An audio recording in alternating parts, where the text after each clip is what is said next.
folks, welcome back to another episode of Rudy Buys and Spends His Money on Ink and Paper. Today, yeah, still buying Flesh and Blood cold foils, laugh at me. Ice Age lands. People are very angry that Wizards reprinted the Ice Age land cycle in Dominaria. And these are so cheap. People sold me some, so I thought that was worth a conversation. Then, little old school, little old school action over here. So we're gonna go left to right here. Well, actually, first we'll talk about the Flesh and Blood thing. This cold foil over here, again. Thanks again. I don't want. Oh wait, his name. Thanks, Josh. Again, I appreciate it. And honestly, it's just a common cold foil. Nothing really dramatic to talk about, but absolutely stunning from the original, as you guys can see, infamous WTR. Nope, it's not a common. Yes, that is an L for legendary. The old Scab Skins is one of the infamous WTR cards in cold foil. The market for these things remains very soft, and at least in the U.S., I've been told from many other people outside the U.S., the pricing has firmed up quite a bit. Still a fan of the originals. I go say the first 3 fab sets are truly something really special before things went crazy. Again, folks, as we go through this video, if you have anything for sale, MetaZoo serialized cards, Flesh and Blood cold foils, and of course, vintage Magic singles, or sealed product of Pokemon, sealed product of Magic of any age, AlphainvestmentsLLC at gmail.com. The old PP for pictures and prices. No giggities, got plenty of that. And yeah, let's see right in. So before we go into the Ice Age funny thing, we're gonna talk about this little conversation here. This is cool. So my patron over here, Dr. Jared. Oh, there it is. Jared Rudy says, dude, I found myself parting with some cards I had quite a while and loved every minute. But alas, has arrived to balance a new priorities in life. Still an average Magic player and collector, but for the first time since I started playing since the release of Urza's Destiny 99, all the way to today in 2022, made the decision to shrink some of my collection. Do not make the decision lightly, since I fully believe in the state-of-the-course philosophy of any investment. But the need for some fluid essence during a time of new home ownership, there you go, had me reevaluate priorities. Sold some cards one other time to finance my wife's engagement ring. Well, I hope she's still your wife. If so, then it was a good investment. And now to sell to renovate our house. Remodeling okay. Yeah, remodeling in real estate's very expensive nowadays. So I remember back at the first time I encountered Magic and started playing elementary. See, old school people, been playing a real long time. I remember Black Lotus was around a couple $100 and dreamed up saving enough to own one. See, that was a big thing. Power 9 years, and can you believe the average cost from $500 each? Yeah. See, that was a big thing. And I want people to understand. Everyone always says to me, Rudy, God, if I had just bought all these cards in 94, 93, 95, I'd be a bazinga gazillionaire. Yeah, I don't think you all understand. Ask anyone who was actually around this stuff a long time ago, and they will be very clear with you. Even dual lands at like $10, or Arabian Nights cards at $20, $30, or a piece of power, or a Black Lotus at a couple $100 or a $500 or $1,000, was deemed very overpriced, and was the people in the market looked at stuff back then as a bubble. People were negative back then, and that was 25 years ago. People were negative, and it's all going to crash. You have to understand that. Even if you went back, based on the data that you would have in front of you live, living in that moment, most people still would not have purchased. The market conditions deemed were overpriced and deemed scary, unfavorable, or in a bubble. People still believed that back then. The same way they believe in every market cycle that everything's going to crash, it's a scam, people have been doing that stuff since the dawn of any hobby.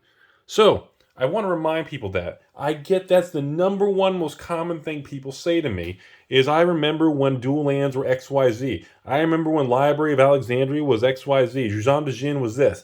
Revised duels were this. An Alpha Beta Black Lotus was $500. Oh my goodness, they should have bought it. Well, no. In 1994, or even 95, $500 to $1,000 for a single Magic card back then was still deemed crazy. And that's what people have it doesn't make sense in 2022 standards. So, what do we got here? We got the old beautiful, absolutely stunning Mock Sapphire, white bordered unlimited over here. 8.5, so I just deem it as a near mint light play, unless, no, there's no subgrades below 8.5. Again, unless it's a grade 9 or above, I don't consider it like gem minty crazy, but it is a gorgeous eye appeal card. Nice centering, beautiful white clean borders, beautiful mock sapphire. Over here, we got the old Loa. I think the biggest surprise to me on Library of Alexandria's, in a lot of Arabian Night, I cannot believe how much this card has dropped from the peak from a year and a half ago. Like the buy list, and I mean, even on eBay, the quantity for sale and the prices, it blows my mind. This is a beautiful copy, by the way. I am just stunned how much these things have come down. Incredible. So anyways, just want to lay that out there. Candelabra, moving into this card, one of my favorite young teenage year cards from Antiquities. I mean, I don't really have much to say about it. Beautiful example. Very honored to add to the old Rudy Volt collection. Beautiful, beautiful card. This one we'll talk about a little bit more. This is Unlimited, not revised, dual land. The old Taiga here from Unlimited, infamous striped text box over here. Very clean, nice white borders on there. And of course the back also very, very beautiful. Little dings and chips on the sides. So definitely a little some play action over here, but beautiful, beautiful eye appeal card. Remember, Unlimited versus revised. I know they look very similar. People screw it up all the time. The price difference and the supply difference is so massive. People don't there's newer people in this hobby. They see like a revised Taiga versus an Unlimited Taiga. And they're like, oh, you know, I'd pay a little bit more. No, dude, you don't understand. The print run difference between the two, the eye appeal between the two is massively different. So really want to lay that out there. So that's a really cool small collection that we did purchase here. That one's a little bit more recently. Like I said, I'm trying to get my collection videos sped up here instead of waiting months and getting behind. So I'm doing the best I can, everybody. But overall, again, I continue to buy these things. The number one reason I buy these things is because I absolutely love them. They are a very, you know, I still remain very, very bullish. I don't care how bad the market is, how negative everyone is. You know, Magic 30th anniversary coming up. You know, I don't care. Number one reason I buy this stuff is because I still think they are one of the most beautiful things in the cardboard world ever made in mankind. And I also believe they still remain underpriced. Compared to today's standards and inflation, it costs a new product and everything else, I still believe they are underpriced. So, I want to lay that out there. Now, last but not least, I want to get over here. I have pretty much two things here. The Ice Age thing. These lands have no value. These right here are essentially worthless. Like, I would price these at bulk garbage. I wouldn't even pay $1 a piece for these. But the reason they're in the video is for people who don't really grasp this. There are people all the time saying, Rudy, I got a whole ton of Ice Age dual lands. Okay, if you have the Ice Age lands, I call them the Depletion Lands. The Ice Age lands that have the depletion counters on them, that of course are dual lands with red and blue on that particular example, you know, black and blue on this one, you know, river, delta, you know, underground, you know, sea kind of thing. If you have depletion lands, they are useless hot trash. They're iconic, they're beautiful, I'm not going to downplay that, but they are useless, worthless financial trash. I love them for nostalgia purposes, but they are garbage. Now, the depletion land cycle, remember, Ice Age has more than, remember, back in the day, folks, sets would have more than one land cycle. The depletion land cycle is the worthless one.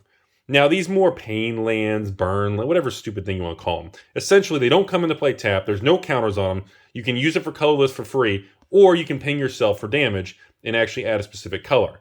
And of course, no, if you just tap the land or if your opponent forces taps the land, it's not like City of Brass where it just auto damages you every time.